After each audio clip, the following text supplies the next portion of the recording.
दोस्तों आज की इस वीडियो में बात करने वाले हैं एक पोंगा पंडित के बारे में। जी हाँ, यही वो पोंगा पंडित है जिसका नाम है सुनील दुबे। ये अपना कथा वाचन रूपी एक दुकान चलाता है और कथा वाचन एक धंधा है। ये बात मैं नहीं, ये स्वयं कह रहे हैं। क्योंकि मेरी इतनी बड़ी दुकान है ही नहीं कोई बंद करे, वो तो बंद सी है।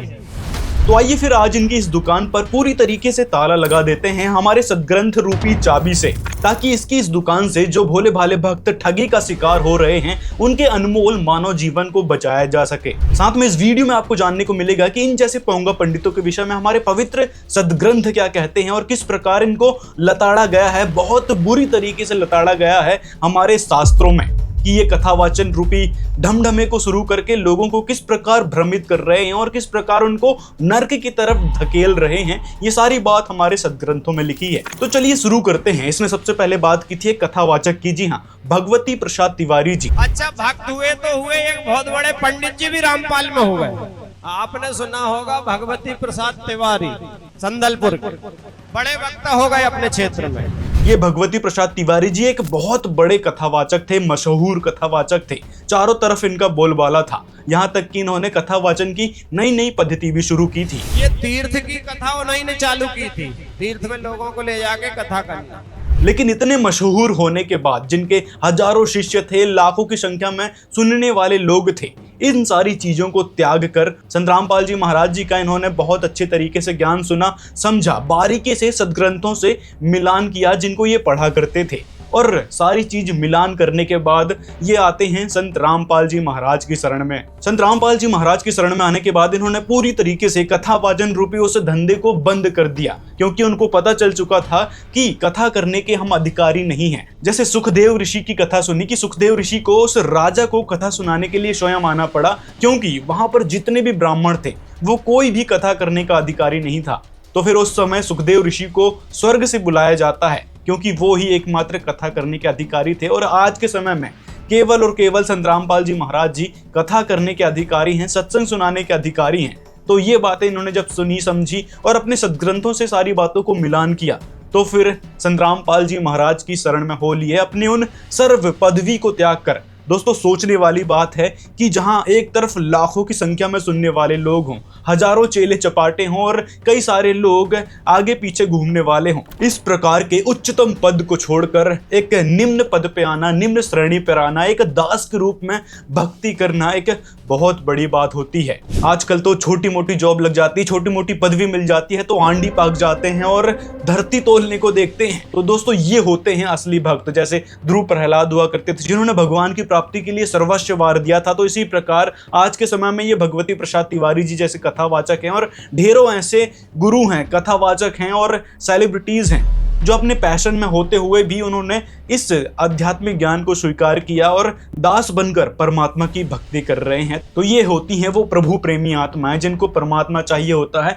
आत्म कल्याण करवाना होता है। तो वो किसी को नहीं देखती, ना ही समाज को, ना ही अन्य लोगों को कि वो क्या बोलेंगे। वो सब कुछ छोड़कर परमात्मा के लिए आगे बढ़ चलते हैं। और वही काम भगवती प्रसाद तिवारी जी ने किया। अब संत रामपाल जी महाराज की शरण में आने के बाद वो भगवती प्रसाद दास बन चुके हैं। तो एक तरफ तो ये हैं प्रभु प्रिय आत्माएं भगवती प्रसाद तिवारी जी जैसी और भी कथावाचक हैं जो संत रामपाल जी की शरण में आ चुके हैं, और दूसरी तरफ ये हैं सुनील दुबे और लोकेश कृष्ण शास्त्री जैसे मूढ़ कथावाचक हैं जो अपने धंधे को बचाने के चक्कर में सत्य ज्ञान को ग्रहण ही नहीं करना चाहते, क्योंकि इनको लूटने की, लोगों को ठगने की लत सी लग चुकी है और इसी लत को ये छोड़ नहीं सकते। जैसे नशेड़ी को लत लग जाती है नशे करने की, इसी प्रकार इनको इस कथावाचन रूपी दुकान खोलकर लोगों को ठगने की लत लग चुकी है, जिस कारण ये सत्य ज्ञान को ग्रहण नहीं करना चाहते। और जो ग्रहण कर चुके हैं उनका तक ये विरोध करने लगते हैं। और विरोध करने का भी यही कारण है कि यजमानों से इनको गाली ना सुनना पड़े, कहीं यजमान इनको गाली देने ना लगे, लताड़ने ना लग जाएं। तो इस कारण भी ये तरह तरह की इन पर टिप्पणियां करते रहते हैं। और रामपाल के चक्कर में पड़ के उन्होंने कथा तो की बंद और सारी मूर्ति और भगवान की फोटो अपने घर से की विदा, और बोले अब तो मुझे असली ज्ञान हो गया। इसको शर्म तक नहीं आती जब इसको पता चल गया कि भाई उन्होंने असली ज्ञान को स्वीकार कर लिया है। तो इसको भी चाहिए था कि वो भी जानने की कोशिश करे कि आखिर वो असली ज्ञान क्या है, लेकिन नहीं, इसको जानना इसलिए भी नहीं है कि इसकी दुकान जो बंद हो जाएगी यदि वो असली ज्ञान समझ गया या लोगों को बताने लगा। तो इससे पता चलता है कि इसको ज्ञान से कोई लेना देना नहीं है, सिर्फ भोले भाले लोगों को इसको कथावाचन रूपी इस धंधे से ठगना है। इसी प्रकार इस पोंगा पंडित ने संत रामपाल जी महाराज जी के बारे में कहा था, आज भी अपन कई महात्मा को देखते हैं कि वे शास्त्र की बात अपने ऊपर फिट कर लेते हैं कि मैं ही भगवान हूँ। जैसे अभी आप देखते हैं एक रामपाल महाराज का चल रहा, रामपाल महाराज का तमाशा चल रहा पूरे देश में। पहली बात तो सुनील जी, आपने संत रामपाल जी महाराज जी का ज्ञान ढंग से नहीं सुना। यदि ढंग से सुन लेते तो ऐसी बातें नहीं करते कि संत रामपाल जी महाराज अपने आप को शास्त्रों से बड़ा बताते हैं, अपने आप को भगवान बताते हैं। संत रामपाल जी ने कभी अपने आप को भगवान नहीं कहा, लेकिन अब रियलिटी पता चल रही है संत रामपाल जी महाराज की कि संत रामपाल जी महाराज आखिर हैं कौन, जिन्होंने आप जैसे मूर्ख लोगों की धोती सी धो दी है सदग्रंथों के आधार पर, और आपके बड़े बड़े जो गुरु मंडलेश्वर हैं उनकी तक पोल खोल कर रख दी है शास्त्रों से कि वो क्या भक्ति बताया करते थे और हमारे सदग्रंथों में क्या ही भक्ति विधि बताई गई है। और वही भक्ति विधि आज के समय में संत रामपाल जी महाराज बता रहे हैं। और ये बात आप इसलिए भी बोल रहे हैं, जो बात आपने संत रामपाल जी महाराज जी के बारे में बोली है लोगों को भड़काने के लिए, वो इसलिए भी बोल रहे हैं क्योंकि यदि संत रामपाल जी महाराज जी का ज्ञान आपके यजमानों तक पहुंच गया, आपके सुनने वाले लोगों तक पहुंच गया, तो आपकी रोजी रोटी पूरी तरीके से खतरे में आ जाएगी। तो इसलिए आप झूठी बातें और भड़काऊ बातें करके उनको समझने नहीं देना चाहते हैं, विरोधी बनाना चाहते हैं, क्योंकि इन जैसे पोंगा पंडितों की दुकान संत रामपाल जी के कारण ही बंद होती जा रही है, जिस कारण ये तरह तरह की बातें करके अपनी दुकानों को बचाना चाहते हैं। जिसमें से एक बात ये कहते हैं कि गायत्री मंत्र के विषय में कि गायत्री मंत्र केवल ब्राह्मणों को जपना चाहिए, किसी और को नहीं जपना चाहिए। जो विधिवत गुरु परंपरा से जिसने यज्ञोपवीत पहना है, जो शिखा धारण किए हुए है, सूर्य की उपासना करता है, उसको गायत्री मंत्र जपने का अधिकार है। और ब्राह्मणों का, अभी तुम्हें पंडित जी को समझा रहा था कि ब्राह्मणों का तो असली शस्त्र जो है गायत्री है। जबकि इन जैसे पोंगा पंडितों को गायत्री मंत्र के ही बारे में नहीं पता है कि गायत्री मंत्र एक्चुअल में है क्या। संत रामपाल जी महाराज जी ने बताया है कि गायत्री मंत्र यजुर्वेद का सिर्फ एक मंत्र है। ये रहा वो मंत्र जहां ओम नहीं लगा है, ये भूर्भुवः स्वः से शुरू हुआ है। भूर्भुवः स्वः तस्य वितुर्वरेण्यं भर्गो देवस्य धीमहि धियो यो नः प्रचोदयात्। मतलब ओम जो यहाँ एक्स्ट्रा वर्ड लगाया गया है गायत्री मंत्र बनाकर, वो सरासर इस वेद मंत्र का अपमान यहाँ पर किया जा रहा है। परमात्मा के द्वारा दिए गए ज्ञान का अपमान किया जा रहा है, परमात्मा का अपमान यहाँ पर ओम लगाकर किया जा रहा है। तो इससे कितने बड़े दोषी आप लोग बनोगे, आप यहीं से समझ सकते हैं। क्योंकि वेदों में जो मंत्र लिखे हैं उससे कोई छेड़छाड़ करता है तो वह परमात्मा का दोषी कहा जाता है। तो संत रामपाल जी महाराज जी ने क्लियर किया है कि यहाँ पर ओम कभी भी नहीं लगाना चाहिए, वेद मंत्रों के साथ कभी भी छेड़छाड़ करना नहीं चाहिए, क्योंकि ये परमात्मा का अपना संविधान है और इन वेदों में परमात्मा की महिमा लिखी हुई है। और वो महिमा आज तक के हमारे ये नकली गुरु कथावाचक नहीं समझ पाए हैं। समझ क्या पाए हैं? सुनील दुबे जैसे और लोकेश कृष्ण शास्त्री जैसे फर्जी, लालची और स्वार्थी कथावाचकों ने कभी वेदों को खोल कर तक नहीं देखा कि उसमें लिखा क्या है, और चले हैं ये वेदों की महिमा गाने और कहता है कि वेदों में जो मंत्र लिखे हैं वो ब्राह्मण ही पढ़ सकता है और कोई नहीं पढ़ सकता। तो इस प्रकार की घटिया मानसिकता को लेकर ये सिर्फ और सिर्फ ब्राह्मणों को उत्तम बताता है। ब्राह्मणत्व की रक्षा करना पड़ता है। अब इसने कहा था कलयुग के पाखंडियों के विषय में, तो कलयुग में जो पाखंडी हैं, ये पाखंडियों का कोई हिसाब किताब नहीं है। तो कलयुग के असली पाखंडी कौन है, आइए आपको दिखाते हैं हमारे पवित्र शास्त्रों से। यह देवी भागवत महापुराण, यहाँ पर आप जैसे पोंगा पंडित बन बैठे ब्राह्मणों के विषय में बताया गया है। देवी जी ने स्वयं ही बताया है कि राजन, उन प्राचीन युगों में जो राक्षस समझे जाते थे, यानी प्राचीन युग यानी सतयुग त्रेता द्वापर में जो राक्षस समझे जाते थे, वे कली में ब्राह्मण माने जाते हैं। क्योंकि अब के ब्राह्मण यानी आप जैसे पोंगा पंडित प्रायः पाखंड करने में तत्पर रहते हैं। दूसरों को ठगना, झूठ बोलना और वैदिक धर्म कर्मों से अलग रहना कलयुगी ब्राह्मणों का स्वभाव बन चुका है। वे कभी वेद नहीं पढ़ते।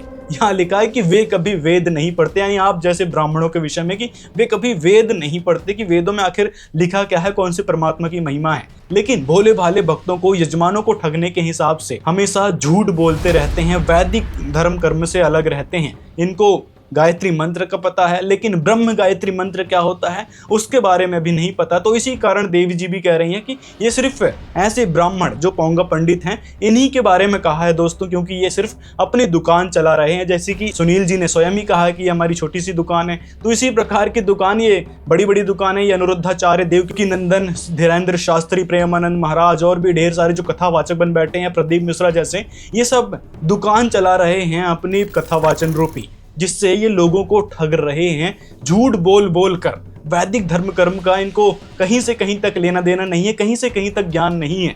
वैदिक धर्म कर्म के बारे में सिर्फ और सिर्फ संत रामपाल जी महाराज बताते हैं। यहाँ तक कि ब्रह्म गायत्री मंत्र के बारे में भी संत रामपाल जी महाराज जी ने बताया है। इस गायत्री मंत्र से ऊपर है ब्रह्म गायत्री मंत्र। वास्तव में ये गायत्री मंत्र भी कोई मंत्र नहीं है, ये तो नॉर्मल यजुर्वेद का एक मंत्र है। लेकिन ब्रह्म गायत्री मंत्र वह ऑथेंटिक मंत्र है जिसे 12 अक्षर मंत्र भी कहा गया है श्री रामचरितमानस में। तो वही उस ब्रह्म गायत्री मंत्र का जाप करने के लिए सिर्फ और सिर्फ संत रामपाल जी महाराज देते हैं, जिसमें देवी दुर्गा जी, ब्रह्मा विष्णु महेश श्री गणेश जी सभी की भक्ति आ जाती है। ये पंचदेव प्रधान माने गए हैं। इनको तो पंचदेवों के बारे में भी नहीं पता होगा कि पंचदेव आखिर कौन है हमारे सनातन में। तो पंचदेव जो हमारे प्रधान हैं उनकी ही भक्ति संत रामपाल जी महाराज बताते हैं, जो कि वैदिक धर्म कर्म के हिसाब से है। तो देवी दुर्गा जी ने इन जैसे लोगों को बहुत ही बुरी तरीके से लताड़ा है। सही कहने में क्या, ये व्यासपीठ भगवान ने मुझे दी है, सही बोलने के लिए दी है, इस पे झूठ नहीं बोला जा सकता। जैसे आप व्यासपीठ में बैठकर भी अपने अभिमान को त्याग नहीं पा रहे हैं, भोले भक्तों को सही दिशा दिखाने की जगह अपने स्वार्थ के कारण उनको नरक की तरफ धकेल रहे हैं, धन लोभ के कारण नरक की तरफ धकेले जा रहे हैं। तो आप जैसे लोगों के विषय में फिर देखिए भागवत महापुराण में क्या बातें कही गई है। यहाँ पर श्रीमद् भागवत महापुराण, जिसकी आप कथा भी करने लग रहे हैं, तो इस श्रीमद् भागवत महापुराण में कहा है कि ब्राह्मण केवल धन आदि के लोभवश घर घर और जन जन को भगवत की कथा सुनाने लगे हैं, इसीलिए कथा का सार चला गया है। इसी कारण उस ब्राह्मण ने भी कहा था। अब कहते हैं पंडित जी आजकल समाज में ब्राह्मणों का वो सम्मान नहीं बचा। तो यही कारण है कि आप जैसे ब्राह्मण धन आदि के लोग बस अपनी दुकानों को चला चला कर ये सारा बिजनेस फैला रहे हैं, लोगों को भ्रमित कर रहे हैं, नरक की तरफ धकेल रहे हैं। तो कथा का सार इस कारण चला गया है। ये बात भागवत महापुराण में लिखी है। यहाँ लिखा है कि तीर्थों में नाना प्रकार के अत्यंत घोर कर्म करने वाले नास्तिक और नारकी पुरुष होने लगे हैं, इसीलिए तीर्थों का प्रभाव भी जाता रहा है। यानी तीर्थों का प्रभाव भी आप जैसे दुष्टों के कारण अब चला गया है, कोई महत्व नहीं रहा उसका। आगे फिर कहा है इसी भागवत महापुराण में, नीचे देखो, यहाँ पर लिखा है कि पंडितों की यह दशा है कि वे अपनी स्त्रियों के साथ भैंसों की तरह रमण करते हैं, उनमें संतान पैदा करने की ही कुशलता पाई जाती है, मुक्ति साधन में वे सर्वथा अकुशल हैं। यानी किसी को मोक्ष ये लोग नहीं दिला पाएंगे, सर्वथा अकुशल हैं। ये बात भागवत महापुराण कह रही है। तो यहीं से दोस्तों आप लोग समझ जाओ, जो भी इनके बहकावे में आए हैं कि इनके पास कोई ज्ञान नहीं है, खक ज्ञान नहीं है शास्त्रों का, ना ही सदग्रंथों का, ना ही परमेश्वर का, परमात्मा प्राप्ति का। यहाँ तक कि हम जिन ऋषियों को सर्वश्रेष्ठ माना करते थे कि भाई उन्होंने परमात्मा को पा लिया होगा, घोर तपस्या करते थे और उसके कारण उनकी यादगारों को पूजने के लिए जाते हैं। तो देखिए इसी भागवत महापुराण में उन ऋषियों के बारे में भी बताया गया है। इसमें कहा है कि ऋषियों ने संसार में अनेकों मार्ग प्रकट किए, किंतु वे सभी कष्ट साध्य हैं और परिणाम में प्रायः स्वर्ग की प्राप्ति कराने वाले हैं। अभी तक भगवान की प्राप्ति कराने वाला मार्ग तो गुप्त ही रहा है, उसका उपदेश करने वाला पुरुष प्रायः भाग्य से ही मिलता है। मतलब उस परमात्मा को, उस भगवान को प्राप्त करवाने वाला पुरुष भाग्य से ही मिलता है। और उसी पुरुष के बारे में गीता अध्याय 4 के श्लोक 34 में बताया गया है कि वह तत्वदर्शी संत हैं। और वह तत्वदर्शी संत कौन है, उसकी जानकारी गीता अध्याय 15 के श्लोक 1 से 4 में बताई गई। उल्टा लटका हुआ संसार रूपी जो वृक्ष है उसकी सटीक जानकारी कि जड़, तना, डार और पत्ते कौन हैं, ये सारी जानकारी विस्तार से बता दे, वही तत्वदर्शी संत है और वही भगवान को मिला सकता है, मोक्ष करवा सकता है। तो उसके बारे में गीता जी में स्पष्ट रूप से लिखा है कि वही तत्वदर्शी संत है। और आज के समय में वह तत्वदर्शी संत सिर्फ और सिर्फ संत रामपाल जी महाराज हैं। और ये बात भगवती प्रसाद तिवारी जी समझ चुके थे पूरी तरीके से, जिस कारण वो संत रामपाल जी महाराज की शरण में चले गए। नहीं तो इतनी बड़ी पदवी पर होकर और अलग अलग तरीके से कई प्रकार से वो पैसे कमा सकते थे, आप लोगों को ठग सकते थे। लेकिन नहीं, उन्होंने इसे ठगी का रास्ता छोड़कर अपने आत्म कल्याण की तरफ आगे बढ़ गए। और आपको भी अब सचेत कर रहे हैं कि आप भी अपने आत्म कल्याण के रास्ते को अपनाओ और मोक्ष प्राप्त करो, परमात्मा को प्राप्त करो, जिसके बारे में गीता, वेद, पुराण सभी जगह गवाही मिलती है। और यथार्थ ब्रह्म गायत्री मंत्र भी प्राप्त करो, जिससे ये सर्व देवी देवता हमको लाभ देंगे। और वह मंत्र आज के समय में सिर्फ और सिर्फ संत रामपाल जी महाराज दे रहे हैं। वह 12 अक्षर मंत्र सिर्फ और सिर्फ संत रामपाल जी महाराज दे रहे हैं। तो जल्द से जल्द उनकी शरण ग्रहण करो। संत रामपाल जी महाराज कोई देवी देवताओं के विरोधी नहीं है, वो इन्हीं देवी देवताओं की यथार्थ भक्ति बताते हैं। न घंटी बजाने से ये देवी देवता प्रसन्न होंगे, न धूप बत्ती अगरबत्ती या शंख बजाने से देवी देवता प्रसन्न होंगे। ये प्रसन्न होंगे उनके मंत्र जाप से, उनकी यथार्थ भक्ति से। और साथ में कथा कहने का अधिकारी भी एकमात्र वह संत है, तत्वदर्शी संत हैं, जो आज के समय में सिर्फ और सिर्फ संत रामपाल जी महाराज हैं। अब सुनील जी ने जैसे कहा था ब्रह्म ज्ञान के बारे में, अच्छा वे सीधी बात करते हैं ब्रह्म ज्ञान की, छोटी मोटी बातें नहीं करते। तो ब्रह्म ज्ञान एक्चुअल में है क्या, उसी ब्रह्म ज्ञान की जानकारी आज तक इन जैसे लोगों को तो थी ही नहीं, और ना ही हमारे इन लालची कथावाचकों की है कि वास्तव में ब्रह्म क्या है और ब्रह्म ज्ञान क्या है। गीता अध्याय 8 के श्लोक 13 में ओम मंत्र बताया गया है, जो कि मुझ ब्रह्म का कहा गया है, और उस गीता अध्याय 8 के श्लोक 16 में ब्रह्मलोक की बात की गई है। तो ब्रह्मलोक पर्यंत भी पुनरावृत्ति में है, मतलब ब्रह्मलोक में जाने वाले साधक भी पुनरावृत्ति में है। ब्रह्मलोक क्या है दोस्तों, ये ब्रह्म क्या है पहले तो ये समझो। ब्रह्म है ब्रह्मा विष्णु महेश, यानी देवताओं से ऊपर के भगवान, देवी दुर्गा जी से भी ऊपर के भगवान हैं ब्रह्म, और उस ब्रह्म का है ब्रह्मलोक। और ब्रह्मलोक में जाने वाले साधक क्या हैं, पुनरावृत्ति में आते हैं, और उस ब्रह्म का मंत्र 8 के 13 में बताया गया है, ये ओम है। तो वहां जाने के बाद भी पुनरावृत्ति में आते हैं। तो एक्चुअल में कौन सा स्थान है जहां जाने के बाद जन्म मृत्यु नहीं होती, तो उसके बारे में गीता अध्याय 17 के श्लोक 23 में बताया गया है। वह मंत्र ओम तत्सत, ये संकेत के रूप में है सच्चिदानंद घन ब्रह्म का।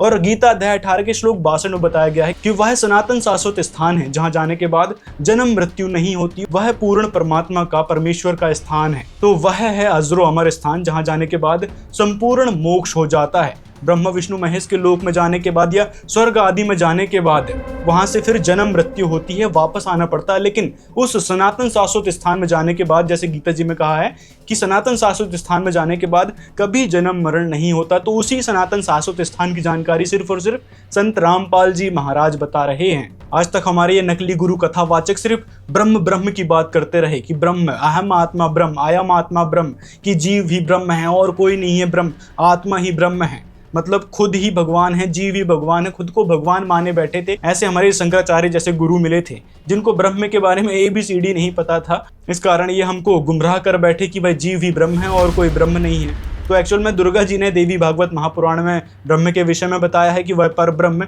उसके ही अधीन रहती हूँ मैं। इसी प्रकार ब्रह्म ने गीता जी में अपने विषय में बताया है कि मेरा ये ओम मंत्र है, और ब्रह्मलोक में गए हो साधक पुनरावृत्ति में आते हैं, लेकिन शाश्वत सनातन स्थान कोई और है। तो ये सारी जानकारी सिर्फ और सिर्फ तत्वदर्शी संत बता सकते हैं, जो कि आज के समय में संत रामपाल जी महाराज जी ने बताई है। अब ये कथावाचक कहते फिरते हैं कि भाई माता पिता से कोई बड़ा नहीं है, माता पिता ही सर्वोच्च है, माता पिता को ही भगवान मानना चाहिए। तो देवी भागवत महापुराण में यहाँ पर देवी जी स्पष्ट कर रही हैं। यहाँ पे कहा है कि ब्रह्म तत्व का साक्षात्कार कराने वाला गुरु माता पिता से भी श्रेष्ठ कहा गया है, क्योंकि माता पिता से प्राप्त जीवन तो नष्ट हो जाता है, किंतु गुरु द्वारा प्राप्त ब्रह्म जन्म कभी नष्ट नहीं होता। यानी यहाँ पर देवी जी ब्रह्म ज्ञान की बात कर रही हैं। तो एक्चुअल में हमको क्या प्राप्त करना चाहिए, ब्रह्म ज्ञान। लेकिन ये सुनील दुबे जैसे लोगों को, इन पोंगा पंडितों को पता ही नहीं है ब्रह्म ज्ञान क्या है। अच्छा वे सीधी बात करते हैं ब्रह्म ज्ञान की, छोटी मोटी बातें नहीं करते। हाँ, तो ब्रह्म ज्ञान से नीचे हमको बात भी नहीं करना चाहिए, क्योंकि पता है सबको कि ब्रह्मा विष्णु महेश के ऊपर ब्रह्म है, और ब्रह्मा विष्णु महेश की साधना तक आप लोग सीमित है। तो देखिए देवी भागवत महापुराण में श्री ब्रह्मा जी, विष्णु जी, शिव जी, यानी विष्णु जी के अवतार हैं रामचंद्र जी, कृष्ण जी, तो उनके बारे में स्पष्ट कहा है देवी भागवत महापुराण में। यहाँ पर कहा है कि जो मनुष्य माया के गुणों से प्रभावित होकर ब्रह्मा विष्णु महेश, चंद्रमा, अग्नि, यम, वायु, गणेश आदि देवताओं की पूजा यानी स्तुति करते हैं, वे अज्ञानी ही कहे गए हैं। मतलब ब्रह्म को छोड़कर इन देवताओं पर जो आश्रित हो जाते हैं, इनकी पूजा भक्ति करते हैं, वो अज्ञानी बताए गए हैं देवी भागवत महापुराण में। यानी जो लोकेश कृष्ण शास्त्री हैं, अनुरुद्धाचार्य हैं, या फिर ये सुनील दुबे जैसे कथावाचक हैं, और भी जो ढेरों कथावाचक हैं, वो सिर्फ और सिर्फ ब्रह्मा विष्णु महेश, रामचंद्र जी, कृष्ण जी तक सीमित करे बैठे हैं, जिनको अज्ञानी बताया गया है। आगे कहा है देवी भागवत महापुराण के अध्याय 4 तृतीय स्कंद में कि यहाँ पर विष्णु जी कह रहे हैं कि ब्रह्मा, मैं यानी विष्णु तथा शंकर, हम सब आपके ही प्रभाव से उत्पन्न होते हैं। जब हम नित्य नहीं हैं तो फिर इंद्र आदि जो प्रमुख देवता हैं, जिनकी ये सुनील दुबे जैसे भक्ति करवाते हैं, इनको पूजनीय बताते हैं और कई प्रकार की पूजाएं करवाते हैं, गोवर्धन पूजा कराते हैं, गोबर की पूजा करवाते हैं, और भी ढेरों पूजाएं हैं, उनके बारे में यहाँ कहा है कि जब हम ही नित्य नहीं है तो फिर इंद्र आदि प्रमुख देवता नित्य कैसे हो सकते हैं, यानी अविनाशी कैसे हो सकते हैं। समस्त चराचर जगत की जननी तथा सनातन प्रकृति रूपी आप ही नित्य हैं। यहाँ पर विष्णु जी दुर्गा जी की आराधना करते हुए कह रहे हैं कि आप ही नित्य हैं और जगत जननी है। लेकिन हम लोग ब्रह्मा विष्णु महेश, ये इंद्र आदि जो प्रमुख देवता हैं, ये सब नाशवान हैं, इनकी जन्म मृत्यु होती है। ये स्पष्ट रूप से लिखा है हमारे पुराणों में। और यही बात संतरामपाल जी महाराज ने बताई कि देवी देवता नाशवान है, इनके स्तर का नहीं है कि आपका भाग्य परिवर्तित कर दे। वेदों में लिखा है कि वह परमात्मा ही भाग्य परिवर्तित कर सकता है और उसकी भक्ति हमने किस प्रकार करनी चाहिए तो वो तत्वदर्शी संत बताते हैं। तो आज के समय में ब्रह्मज्ञानी सिर्फ और सिर्फ संतरामपाल जी महाराज हैं जो ब्रह्म का ज्ञान बताते हैं। पूर्ण परमात्मा सच्चिदानंद घन ब्रह्म का भी ज्ञान बताते हैं, जिसको पाने के बाद मोक्ष हो जाता है। वापस इस जन्म मरण के चक्र में नहीं आना पड़ता, ना ही घोर नरक में जाना पड़ता है। उस भागवत का आपने त्याग करके, भगवान की कथा का त्याग करके नरक का रास्ता खोल लिया है। ये तय है और बार बार तय है। तो असली ब्रह्म ज्ञान प्राप्त करें, सच्चिदानंद घन ब्रह्म का ज्ञान प्राप्त करें।